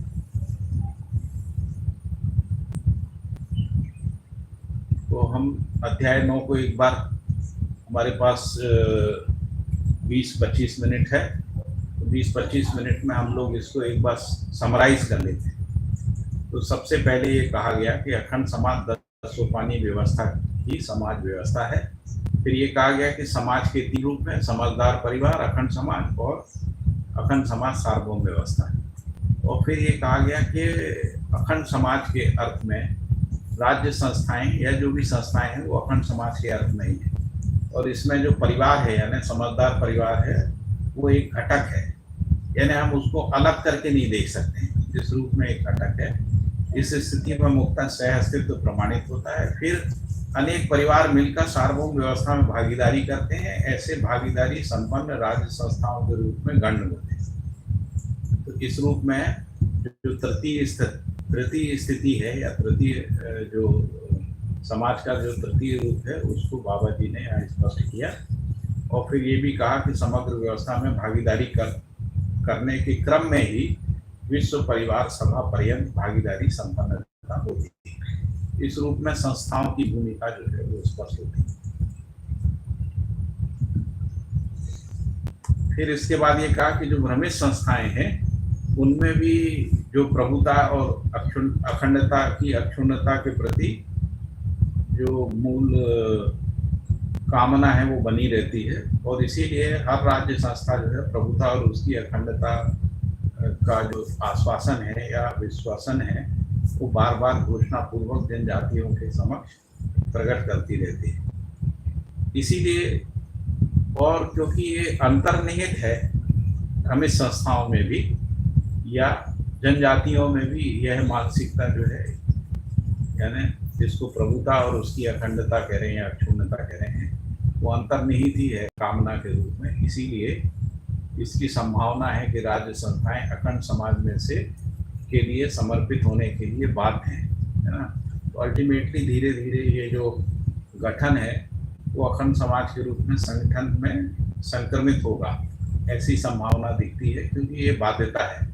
इसी को बाबा जी कह रहे हैं कि जागृति जो है वो अनिवार्यता है ना।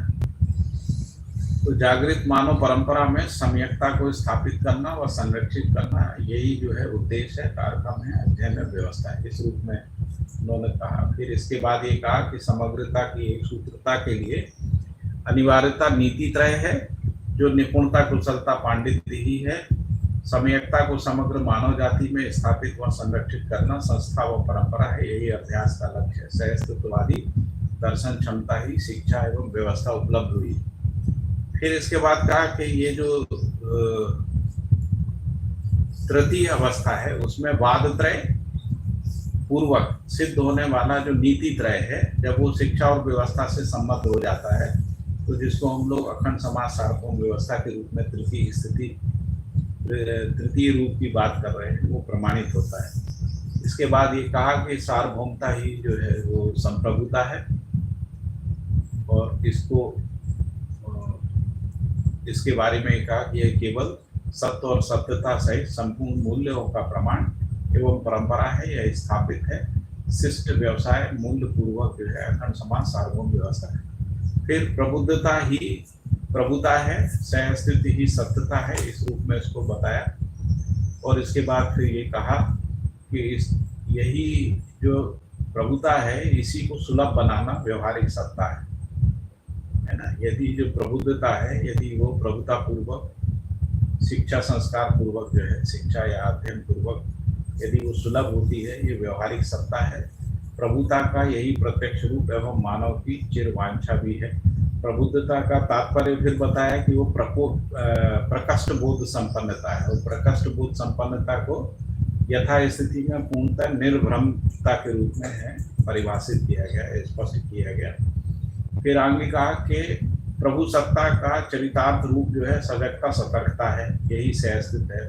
सजगता सतर्कता के बारे में बात हुई गई है, जिसको हम लोग अति मानवीय और मानवीयता बोल रहे हैं।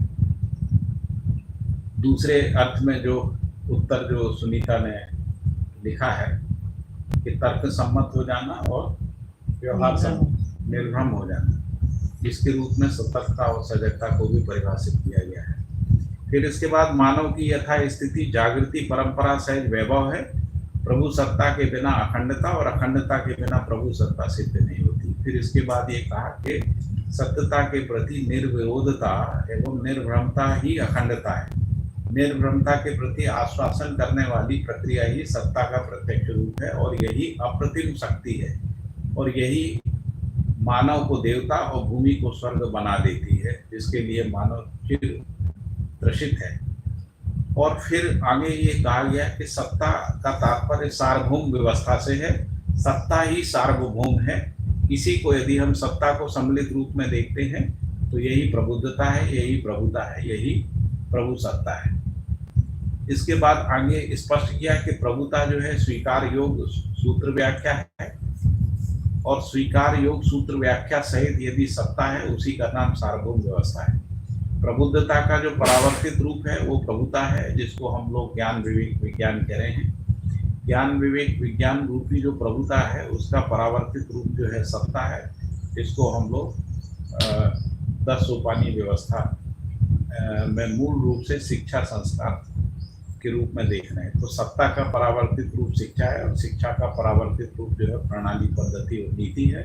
प्रणाली पद्धति नीति का परावर्तित रूप यानी जब ये मानव परंपरा में शिक्षा संस्कार व्यवस्था पूर्वक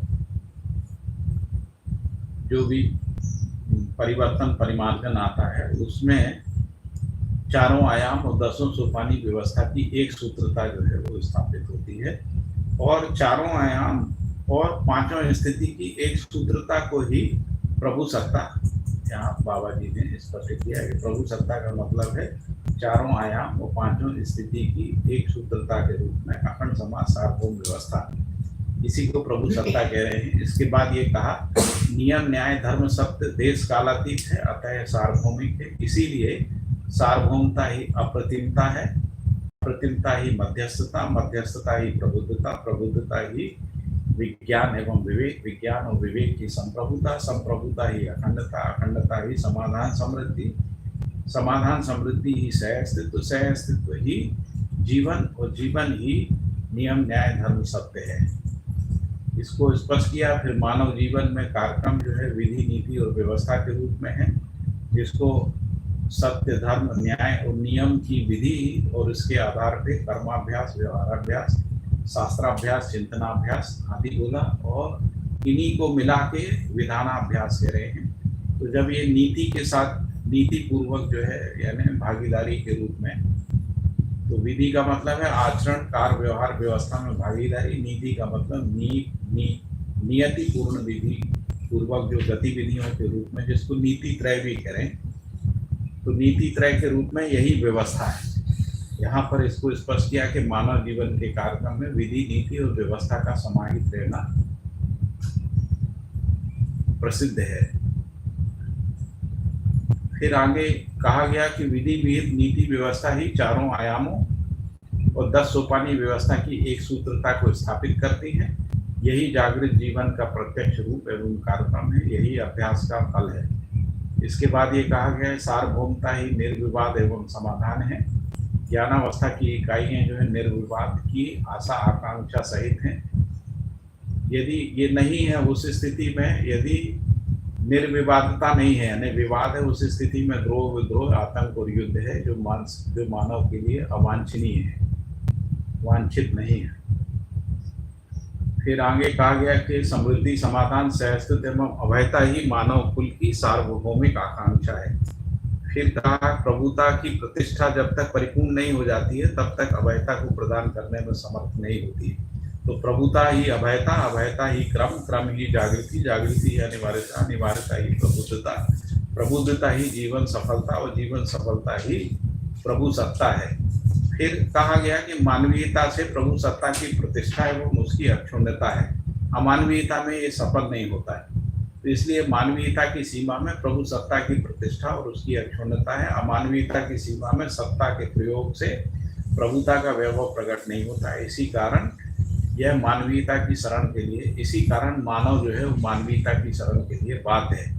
अति मानवीयता की सीमा में प्रबुद्धता की परिपूर्णतावश सत्ता स्वतंत्रता में समाहित है, फलतः सत्ता प्रभु सत्ता अक्षुण्ण रहती है। इसके बाद बाबा जी ने कहा कि वर्ग विहीन अखंड समाज ही प्रबुद्धता का प्रमाण और प्रत्यक्ष रूप है। प्रभु सत्ता ही अभ्युदय है, प्रभु सत्ता ही अभ्युदय है, यही शिक्षा का आद्यांत लक्ष्य है।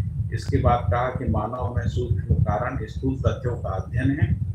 सूक्ष्म कारण स्थूल तथ्यों को उन्होंने व्याख्या किया और फिर ये कहा कि अध्ययन से वैचारिक नियंत्रण है और शिक्षा से व्यवहारिक नियंत्रण, प्रशिक्षण से उत्पादन का नियंत्रण है। तो वैचारिक नियंत्रण ही मूल रूप से प्रधान उपलब्धि है, क्योंकि वैचारिक नियंत्रण पूर्वक ही व्यवहार का नियंत्रण और उत्पादन का नियंत्रण जो है वो सिद्ध होता है। इसके बाद कहा गया कि जो नीति त्रय है, नीति त्रय संपन्न विचार ही व्यवहार में सामाजिक और उत्पादन में सफल होता है। न्यायपूर्ण जीवन ही सामाजिकता का प्रत्यक्ष रूप है। न्यायपूर्ण विचार ही प्रबुद्धता के रूप में है। फिर ये कहा गया कि अपव्यय व भय में सामाजिकता नहीं है। इसका मतलब है जिसको हम सामाजिकता कह रहे हैं वो अपव्यय एवं भय से मुक्ति है। फिर इसके बाद बाबा जी ने संबंध और मूल्यों की को स्पष्ट किया। माता पिता, पुत्र पुत्री, भाई बहन, गुरु शिष्य, पति पत्नी, साथी सहयोगी, सहयोगी साथी, मित्र मित्र, है ना। इन सब में जो विश्वास निर्वाह की निरंतरता के अर्थ में मूल्यों को किस तरीके से हम लोग पहचान सकते हैं और उनका अभ्यास कर सकते हैं, उसके अर्थ में संबंध और मूल्यों को यहाँ परिभाषित किया। इसके बाद इन्हीं मूल्यों को यानी जो संबंधों में जो मूल्यानुभूति है उसी को यदि हम व्यवस्था में यानी 10 सोपानी व्यवस्था में देखते हैं या व्यवस्थात्मक कार्यक्रम में भागीदारी के रूप में किस तरीके से पहचान सकते हैं, तो व्यवस्था के प्रति भागीदारी में विश्वास निर्वाह निरंतरता के अर्थ में उन्होंने स्पष्ट किया कि मानवीयतापूर्ण आचरण, व्यवहार, उत्पादन, आवश्यकता से अधिक उत्पादन के रूप में जो है इसको पहचान सकते हैं। फिर ये कहा गया कि भागीदारी के प्रति विश्वास निर्वाह परंपरा कैसे पहचानने में आएगी, तो वो न्याय सम्मत अभयतापूर्ण जीवन के कार्यक्रम के लिए शिक्षा को सर्वसुलभ न्याय सम्मत आचरण और व्यक्तित्व के संरक्षण, संवर्धन, प्रोत्साहन सहित असंदिग्ध न्यायिक व्यवस्था के रूप में। फिर इसके बाद व्यवस्था और व्यवस्थिति की परस्परता में विश्वास निर्वाह को स्पष्ट किया। फिर विश्वास व्यवस्था एवं संस्कृति की परस्परता में विश्वास निर्वाह, फिर सभ्यता और संस्कृति की परस्परता में विश्वास निर्वाह, फिर सभ्यता और विधि की परस्परता में विश्वास निर्वाह, जिसको उन्होंने प्रबुद्धता और संप्रभुता के रूप में स्पष्ट किया। फिर इसके बाद साथी सहयोगी और सहयोगी साथी, इनमें अभ्यास विधि और अभ्यास तंत्र में इनमें विश्वास निर्वाह की निरंतरता के मूल्यों को बाबा जी ने स्पष्ट किया। फिर ये कहा कि स्थापित जो 9 मूल्य में से ही विश्वास जो है वो साम्य मूल्य है और प्रेम पूर्ण मूल्य है। फिर ये भी कहा कि सत्य ही प्रेम है, प्रेम ही पूर्ण है, पूर्ण ही अनुभव है, अनुभव ही सत्य है। इसके बाद फिर ये कहा गया कि पूर्ण मूल में स्थापित मूल, स्थापित मूल में शिष्ट मूल एवं शिष्ट मूल में उत्पादन मूल्य समर्पित होते हैं। और इसी को हम लोग कहते हैं गुरु मूल्य में लघु मूल्य जो है वो समाया रहता है। यही और इसीलिए जागृति विकास में गुणात्मक प्रगति है। इसी क्रम में चैतन्य प्रकृति है, इसके गुणात्मक परिवर्तन के फलस्वरूप ही निर्भ्रमावस्था भी प्रसिद्ध है। यही निर्भ्रम अवस्था पूर्ण मूल्यानुभूति योग्य क्षमता है, इसलिए गुणात्मक परिवर्तन के लिए चैतन्य प्रकृति में प्रवृत्ति है। फिर ये कहा कि भौतिक उत्पादन में दो मूल्य हैं, उपयोगिता मूल और सुंदरता मूल, है ना। इसी से आकांक्षा की सीमा में प्रवृत्ति है। आकांक्षा द्वय का मतलब है जनाकांक्षा और मानवाकांक्षा और जीवनाकांक्षा, इस रूप में आकांक्षा द्वय है ना।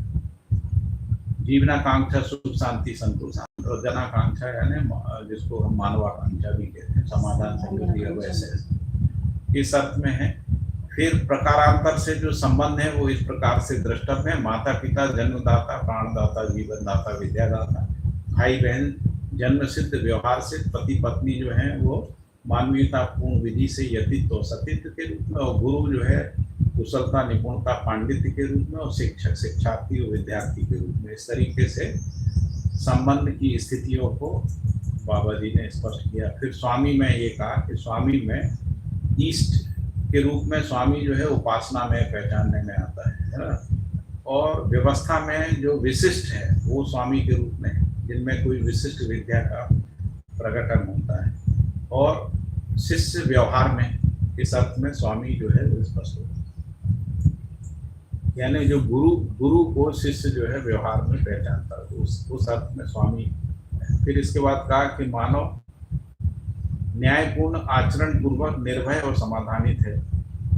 फिर बाद में कहा कि प्रत्येक मानव न्यायपूर्ण जीने के इच्छुक है ना। मानव न्यायपूर्ण आचरण पूर्वक निर्भय और समाधानित है। प्रत्येक मानव न्यायपूर्ण जीने का इच्छुक है। यही सत्यता, सामाजिक अखंडता का आधार है। परिवार ही जो है बुनियादी व्यवस्था, न्याय और शिक्षा है। प्रत्येक मानव के जीवन जागृति और प्रमाणित होने का जो आधार है वो आधार इस प्रकार से है कि मानव का प्रथम परिचय परिवार में ही स्पष्ट होता है। प्रतिभा और व्यक्तित्व का संतुलन व्यवहार जो है वो प्रमाण परिवार में ही प्रमाणित होता है, एवं आचरण प्रकटन का भी परिवार ही बुनियादी क्षेत्र है। इसलिए परिवार जो है व्यवस्था की बुनियादी इकाई है। इस रूप में इसको स्पष्ट किया। इसके बाद उन्होंने कहा कि धर्म मूलतः अध्ययन और धर्मानुगमन योग्य जीवन का कार्यक्रम ही सर्वमंगल है। फिर कहा कि जड़ चैतन्यात्मक प्रकृति में रूप गुण स्वभाव धर्म प्रत्यक्ष ना हो ऐसी कोई इकाई नहीं है। इसी को उन्होंने कहा कि पदार्थावस्था की पहचान जो है रूपानुसंगी विधि से है, प्राणावस्था की पहचान गुणानुसंगी विधि से, जीवावस्था स्वभावानुसंगी विधि से, और मानव धर्मानुसंगी विधि से मानव में जाति निर्णय है। यानी धर्म पूर्वक ही मानव जाति एक हो जाती है। यदि धर्म के और इसी तरीके से स्वभाव के रूप में ही जो जीवावस्था है वो एक हो जाती है। गुण के अर्थ में प्राणावस्था जो है एक की जो जाति का निर्णय होता है, और रूप परिवर्तन के आधार पे ही हम लोग पदार्थावस्था वैविध्यता को पहचानते। फिर इसके बाद ये कहा कि चारों अवस्थाओं का धर्म स्पष्ट किया। अस्तित्व पुष्टि सहित आशा, और इसको सुख धर्म कह रहे हैं, इसकी स्पष्टता की। फिर इसके बाद ये कहा यह सब उसमें पाई जाने वाली, यानी इसमें जो ये चारों अवस्थाओं की जो प्रकृति है या जड़ चैतन्यात्मक प्रकृति है, उसमें क्रिया प्रक्रिया परिणाम परिवर्तन परिमार्जन प्रयोजन नियोजन संगठन गठन संगठन प्रभाव प्रसारण आप्यायन तथ्यों के आधार पर ही ये सब हमको स्पष्ट होता है। तो मनुष्य में से के लिए संवेदना और संज्ञानीयता से संपूर्ण क्रियाएं हैं। फिर उन्होंने स्पष्ट किया संवेदना का मतलब है ग्रहण, विसर्जन बाध्यता संवेदना है, स्थानांतरण के रूप में गति है, परिवर्तन परिणाम परिवर्तन परिमार्जन के रूप में प्रक्रिया है, संगठन विघटन परिणाम है, वर्तमान से भिन्न परिवर्तन है, आशा विचार इच्छा संकल्प में गुणात्मक परिस्कृति को परिमार्जन कह रहे हैं। भौतिक बौद्धिक गुणात्मक उपलब्धि प्रयोजन है, उत्पादन व्यवहार बराबर नियोजन है, यांत्रिक तांत्रिक सामाजिक इन तीनों को मिला के संयोजन कह रहे हैं। मानवीय संबंध के रूप में गठन है और अखंड समाज के रूप में संगठन है। प्रभाव व क्षमता प्रसारण है, स्वागत आस्वादन पूर्वक ग्रहण आप्यायन क्रियाएं हैं। इस तरीके से उन्होंने अध्ययन की विषय वस्तु को स्पष्ट किया। आप्यायन क्रियाएं मूल्यों को स्वयं में समा लेने के रूप में स्पष्ट है, जिसका प्रमाण मूल्यांकन के रूप में होना पाया जाता है। फिर कहा कि शिक्षा प्रणाली में जो अपूर्णता ही विधि का ध्रुवीकरण ना होना है। तो शिक्षा प्रणाली में जो अपूर्णता है उसका मूल कारण है जो विधि का ध्रुवीकरण ना होना। यही व्यवस्था पद्धति को संदिग्ध बनाती है और आद्यतन समाज की समस्याओं के रूप में प्रत्यक्ष होती है। और यदि ऐसा बना रहेगा तो उससे क्या होगा, तो उन्होंने कहा शिक्षित कहलाने वाले अशिक्षितों पर, धनाढ़ निर्धनों पे, सबल दुर्बल पे और पदस्थ लोग पदहीन लोगों के ऊपर अधिकार पाने का प्रयास करेंगे। उसी को हम लोग शासन प्रवृत्ति भी कहते हैं। इसके निराकरण के लिए बाबा जी कह रहे हैं गुणात्मक एकता को स्थापित करना, समग्रता के अध्ययन को सुलभ बनाना और एवं विधि व्यवस्था को सफल बनाना ही मानवीय संस्कृति सभ्यता की अक्षुण्णता को पाना है। इसी को कह रहे हैं कि यह व्यवहारात्मक जनवाद का प्रत्यक्ष रूप है। फिर ये कहा कि व्यक्तिवादी और वर्गवादी प्रयोग जो है वो सफल नहीं हुए हैं। मानव जागृति के अर्थ में गुणात्मक एकता की संभावना है। भोगात्मक और भ्रमात्मक एकता कभी संभव ही नहीं हो सकती है। इसीलिए मानव मानवीयता के अर्थ में ही गुणात्मक एकता के लिए त्रसित है। फिर ये कहा गया कि मानव जो है वो न्याय का याचक है, संज्ञानशीलता ही एकता के लिए दिशा है, जो बोध संबोध और प्रबोध क्षमता के रूप में प्रत्यक्ष है। यही अग्रिमता का कारण है एवं गुणात्मक परिवर्तन पूर्ण सतर्कता एवं सजगता के रूप में स्पष्ट है। संचेतनशील क्षमता है। इसी को उन्होंने कहा कि अनुभव में परमानंद प्रतिष्ठा, विचार में समाधान प्रतिष्ठा, व्यवहार में प्रेम प्रतिष्ठा है। फिर ये कहा कि अनुभवात्मक आध्यात्मवाद का लक्ष्य जो है परमानंद प्रतिष्ठा है। समाधानात्मक भौतिकवाद का जो लक्ष्य है वो समाधान प्रतिष्ठा है। व्यवहारात्मक जनवाद का लक्ष्य जो है न्याय वो प्रेम प्रतिष्ठा के रूप में है। फिर ये कहा कि ये जो लक्ष्य त्रय हैं, संज्ञानशीलता ही इसकी गरिमा है। यही क्षमता, योग्यता और पात्रता में गुणात्मक परिवर्तन का मूल कारण है। फिर कहा कि समाधान प्रतिष्ठा की निरंतरता ही प्रेम प्रतिष्ठा है और प्रेम प्रतिष्ठा की निरंतरता ही परमानंद प्रतिष्ठा है। प्रेम प्रतिष्ठा ही सतर्कता है और परमानंद प्रतिष्ठा ही सजगता है। फिर इसको ये बताया कि मनवृत्ति चित्त बुद्धि में किस तरीके से एक सूत्रता पूर्वक समाधान, प्रेम और परमानंद प्रतिष्ठा को पहचाना जा सकता है। फिर कहा कि जागृत मानव में से के लिए सहज प्रतिष्ठा क्या है, तो व्यवहार, न्यायपूर्ण व्यवहार है ना। सुख की निरंतरता, शांति की निरंतरता, संतोष आनंद की निरंतरता के रूप में सुख शांति संतोष आनंद की प्रतिष्ठा को पहचाना जा सकता है। इसी का जो मानव परंपरा में इसका पहचान है वो नियम पूर्ण उत्पादन, न्यायपूर्ण व्यवहार और धर्मपूर्ण विचार के रूप में है। मानवीयतापूर्ण विचार व अति मानवीयता की ओर जो स्पष्ट संभावना और अध्ययन, इसी को निर्भरता कह रहे हैं। निर्भरता ही विवेक सम्मत विज्ञान के रूप में है। विवेक सम्मत विज्ञान ही बौद्धिक समाधान और भौतिक समृद्धि है। बौद्धिक समाधान और भौतिक समृद्धि ही सहअस्तित्व है। सहअस्तित्व ही अखंडता है। अखंडता ही स्वर्गीयता, स्वर्गीयता ही अभयता, अभयता ही सुख शांति संतोष आनंद। इसी को कहा कि मन वृत्ति में निर्विरोधता पूर्वक सुख, वृत्ति चित्त में निर्विरोधता पूर्वक शांति, चित्त और बुद्धि में निर्विरोधता पूर्वक जो है संतोष, बुद्धि और आत्मा में निर्विरोधता पूर्वक आनंद और परमानंद रूपी सहअस्तित्व में अनुभूति ही परमानंद है। ऐसी अनुभूति चैतन्य इकाइयों का जन्मोत्कर्ष विकास है, यही परमानंद है। फिर इसके बाद ये कहा कि जो परस्पर वैषम्यता और विरोध ही असामाजिकता है और उसके मूल में क्या है, तो मानव में जो आशय चतुष्टय है, आहार निद्रा में मैथुन की जो विषमता ही जो सुख शांति, दुख, अशांति, असंतोष और अनानंद है, जो जागृति में न्यूनता है, यही व्यक्ति में परस्पर विषमता, असंतुष्टि, असहयोग एवं विरोध के रूप में स्पष्ट होती है। इसी से मतभेद है और मतभेद के कारण से ही समुदाय और वर्ग भावना है। समुदाय और वर्ग भावना में क्रमशः संघर्ष और समर जो है भावी है। यही घटनाएं जो है अजागृति का द्योतक है। इसके बाद ये कहा गया कि जागृति क्रम में सार्वभौम समाधान ही शिक्षा व्यवस्था है, जिसका चरितार्थता में परिमार्जन पूर्वक इसे समृद्ध रूप प्रदान करने के लिए मानव इच्छुक है। फिर कहा इसके लिए जो विधि है उसमें कहा कि तीन विधियां हैं। विरोध के रूप में है, जिसमें प्रतिरोध पैदा होता है, और विरोध के दमन के रूप में है, जिसमें प्रतिदमन सिद्ध होता है। ये दोनों विधियां असफल हैं। और जो तीसरी विधि जो प्रस्तावित की गई है वो विरोध पे विजय है, जो प्रबुद्धता पूर्वक है। इसके बाद कहा कि वस्तुगत सत्य, व्यवहारगत सत्य, विचारगत सत्य और अनुभवगत सत्य में कोई मतभेद नहीं है, क्योंकि ये आरोप और कल्पनाओं से मुक्त हैं, और साथ ही ये प्रमाणित होते हैं। तो मनुष्य जीवन के कार्यक्रम के लिए प्रमाण त्रय ही आधार है। सत्य और सत्यता ही स्थिति है जो प्रत्यक्ष है। यही मनुष्य जीवन में प्रमाण पूर्वक समाधान समृद्धि के रूप में चरितार्थ हुआ है। इसके लिए उसमें आशा और प्रत्याशा है। फिर आगे कहा गया कि मूल जागृत मानव अनुभूति एवं दृष्टा पथ में प्रतिष्ठित है। अनुभव मूलक उत्पादन ही मानव जीवन की चरितार्थता है। फिर ये कहा गया कि स्थापित मूल्यों का अनुभव होता है। उत्पादन मूल रूप से स्पष्ट किया है कि जो उत्पादन मूल्यों के आधार पर, जिसको हम लोग वो कह रहे हैं कि उत्पादन जो मूल्य हैं वो निश्चित नहीं है, निर्धारित है ना, और जो स्थापित मूल्य हैं वो स्थिर हैं और निश्चित हैं।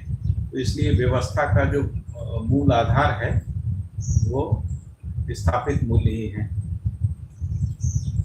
अंत्योदय का चरमोत्कर्ष अनुभव ही है। अनुभव का दृश्य रूप न्यायपूर्ण व्यवहार और समृद्धि का दृश्य रूप नियमपूर्ण उत्पादन है। अनुभव केवल स्थिति है, स्थितिवत्ता ही पूर्णतया स्वीकार क्षमता है। यही जागृति सहज गरिमा है। तो सत्ता ही स्थितिपूर्ण है, प्रकृति स्थितिशील है, प्रकृति में वैविध्यता है, इसको स्पष्ट किया है। और इसके बाद ये कहा कि जो उचित प्रतीत होते हुए भी आचरण में प्रकट नहीं होता है उसको आदर्श कहा। तो जब तक मानव जो है देव पद चक्र में आरूढ़ नहीं हो जाता है तब तक मानवीयता एक आदर्श के रूप में प्रतीत होती है। और जो उचित प्रतीत होते हुए भी आचरण में प्रकट नहीं होता, ऐसे आचरण को ही आदर्श के रूप में, ऐसी घटनाओं को आदर्श के रूप में कहते हैं स्थापित। इसके बाद ये कहा कि उपयोगिता मूल में सुंदरता मूल और सुंदरता मूल में उपयोगिता मूल समावेश रहता है। गुरु मूल में लघु मूल समाया रहता है। संपूर्ण मूल्यों का अनुभव ही है। अनुभव केवल सत्य, सत्य ही पूर्ण मूल ही प्रेम, प्रेम ही आनंद है, आनंद ही अनुभव है। इसी का प्रत्यक्ष रूप सजगता है जो मानव का अभीष्ट है। पूर्ण मूल्य में ही जीवन और जीवन का कार्यक्रम स्पष्ट होता है। स्थापित मूल में पूर्ण मूल्य ही आधार मूल है। जड़ चैतन्यात्मक प्रकृति केवल सत्ता में ही है। फिर ये कहा गया कि ज्ञान ही प्रेम और प्रेम ही ज्ञान है। फिर कहा समस्त स्थापित मूल्यों में से के लिए, समस्त स्थापित मूल्य प्रेम में से के लिए ओतप्रोत हैं, जिसकी सत्यता स्थिर है, यह त्रिकालाबाद है। और अंत में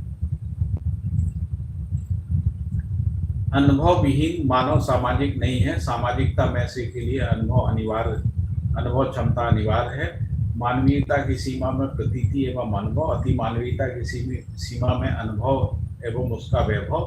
अनुभव की निरंतरता प्रसिद्ध है। अति मानवीयता की सीमा में अनुभव क्षमता की न्यूनता पाई जाती है, स्पष्ट है। अति मानवीयता में अनुभव एवं उपकारपूर्ण वैभव जो है वो प्रसिद्ध है। फिर इसके बाद ये कहा गया कि प्रतिभा और व्यक्तित्व का संतुलन ही जागृति का प्रत्यक्ष रूप है। यही प्रबुद्धता, संयमता, निर्विषमता, सहजता, अभयता, सामाजिकता, प्रतिभा और व्यक्तित्व है। फिर प्रतिभा और व्यक्तित्व को बाबा जी ने डिफाइन किया। इसके बाद ये कहा कि सुंदरता और उपयोगिता मूल्य में स्थिरता नहीं है। स्थिरता क्यों नहीं है? क्योंकि ये सामयिक है। सामयिकता का उदाहरण दिया उन्होंने। शब्द, स्पर्श, रूप, रस, गंध आदि आवश्यकताएं सामयिक है। क्षुधा, पिपासा सामयिक है। संपूर्ण उपभोग सामयिक है, महत्वाकांक्षा समान आकांक्षा संबंधी उपयोग सामयिक है, विनिमय वस्तु व सेवा का नियोजन ये सब सामयिक है। इसलिए उपयोगिता और सुंदरता मूल जो है वो सामयिक है। इस अर्थ में इसको उन्होंने स्पष्ट करते हुए ये कहा कि स्थापित मूल्य मानव मूल्य जीवन मूल्य देश काल से बाधित नहीं है। प्रत्येक संबंध में निहित स्थापित मूल्य निकट और दूर भूत भविष्य और वर्तमान से प्रभावित नहीं है। इसीलिए प्रत्येक स्थापित मूल्य तीनों काल में एवं तीनों देश में एक सा है। यह अपरिवर्तनीयता स्वयं में स्पष्ट करती है कि स्थापित मूल्य ही नित्य है, जबकि प्रत्येक इकाई में पाई जाने वाली उपयोगिता एवं सुंदरता का परिणाम व परिवर्तन प्रसिद्ध है। मूल्य मात्र अनुभव ही है, यह जागृति क्रम में पाई जाने वाली चैतन्य क्रिया की क्षमता है। बस एक पेज ही बचा है।